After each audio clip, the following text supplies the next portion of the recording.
মোমেন শাহী 01 এখন থেকে ময়মনসিংহকে রিপ্রেজেন্ট করবেন আমাদের আলমগীর ভাই। আসলে আমরা যখন একটা নাম সিলেক্ট করব সেই নামটা যদি মানুষের কাছে বোধগম্য হয়, সহজ হয় তাহলে কিন্তু সবাই এটার ভিতরে আকর্ষিত হবেন।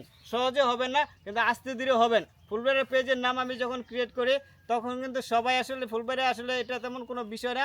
যখন আমি ক্রমাগত কাজ করতে থাকি, মানুষের কাছে পৌঁছতে থাকি, একের পর এক মানুষের কাছে যখন ভিডিও নিতে থাকি, তখন কিন্তু এটাতে স্পেশাল হয়ে ওঠে। ফুলবাড়ির নাম তো অসংখ্য মানুষ ব্যবহার করে, বিভিন্ন কাজে অকারণে ব্যবহার করে। তখন এই নামটা যদি বেশি মানুষ ব্যবহার করছে, বেশি মানুষ ব্যবহার করার ফলে আমার নামটা মাঝে মধ্যে তাদের সামনে চলে গেছে। এভাবেই কিন্তু আমি আমার পরিচিতি বৃদ্ধি করতে পেরেছি। আর আলমগীর ভাইকে বলবো, এখন থেকে আপনি ফুলবাড়িয়ার বিভিন্ন স্থাপনাকে উল্লেখ করে ভিডিও তৈরি করলে আপনার আইডি বা পেজের গ্রোথ আরও বেশি বাড়বে। যারা নতুন পেজ বা আইডি তৈরি করতে চান তাদের জন্য আমি বলবো, আপনাকে অবশ্যই নতুন একটা পেজ ক্রিয়েট করার পরে ধৈর্য ধারণ করতে হবে। ধৈর্য ধারণ করতে অন্তত 1 মাস আপনাকে নিয়মকানুনের মধ্যে থাকতে হবে। অতিরিক্ত ভিডিও পোস্ট করা যাবে না। অতিরিক্ত ভিডিও বা পোস্ট বা ফলো করতে গেলে কিন্তু আপনার আইডি রিস্ট্রিক্টেড হয়ে যাবে, ডিজেবল হয়ে যাবে। এই কাজগুলো করা যাবে না। আস্তে ধীরে কাজ করতে থাকবেন, সময় নেবেন। 1 মাসের মধ্যে আপনার মনিটাইজেশনও চলে আসবে। এরকম অহরহ প্রমাণ আছে আমার কাছে।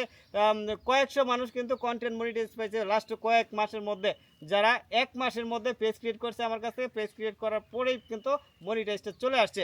আমি এই জন্য বলবো, যারাই নতুন পেজ নিয়ে আগাইতে চাচ্ছেন বা কন্টেন্ট নিয়ে কাজ করতে চাইতেছেন, তারা যদি একটু নিয়মটা বুঝেন।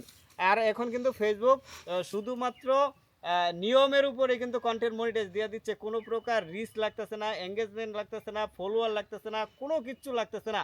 আগে যেরকম ওয়াচ টাইম লাগতো, তারপরে আপনার নির্দিষ্ট পরিমাণে ফলোয়ার লাগতো, এইসব কিন্তু লাগতো। এখন এর কোনো কিছুই লাগতেছে না। আপনি যদি একটু নিয়মটা ফলো করেন। কী কী নিয়ম? আপনি কোনো প্রকার মিউজিক ব্যবহার করবেন না, 1 নাম্বার। 2 নাম্বার, অন্যের কোনো ছবি ব্যবহার করবেন না। 3 নাম্বার, কোনো প্রকার অন্যের ভয়েস নেবেন না। আপনার অরিজিনালিটি বজায় রাখবেন। আপনার মোবাইল দিয়ে ভিডিওটা করছেন, সেই ভিডিওটাই আপনি ফেসবুকে আপলোড করবেন। সেটা থেকে আপনাকে 100% 1 মাসের মধ্যে মনিটাইজেশন দিব। ভিউ আসুক না আসুক, মানুষ দেখুক না দেখুক, কোনো কিছুই ব্যাপার না। আপনি শুধু আপনার কাজটা করে যান আর অন্যের ভিডিও দেখে যান। ওইখানে আপনার একটা সুন্দর কমেন্ট রেখে যান। আপনার যে একটা ফেসবুক আইডি আছে এটা কিন্তু তারা বুঝে ফেলবে, জেনে ফেলবে। এভাবে কিন্তু আপনার পরিচিতিটা বৃদ্ধি হবে। আলমগীর ভাইয়ের জন্য শুভকামনা রইল। এবং এই নতুন পেজটা যাদের সামনেই যাবে প্রত্যেকে এই পেজের সাথে যুক্ত হয়ে যাবেন। আমি ফুলবাড়ি ভাই তো আছি সবসময়। আলমগীর ভাই যতদিন কন্টেন্ট মনিটাইজেশন না পাচ্ছে ততদিন পর্যন্ত আমি ওনাকে সাপোর্ট করবো ইনশাল্লাহ। যেভাবে ফোকাস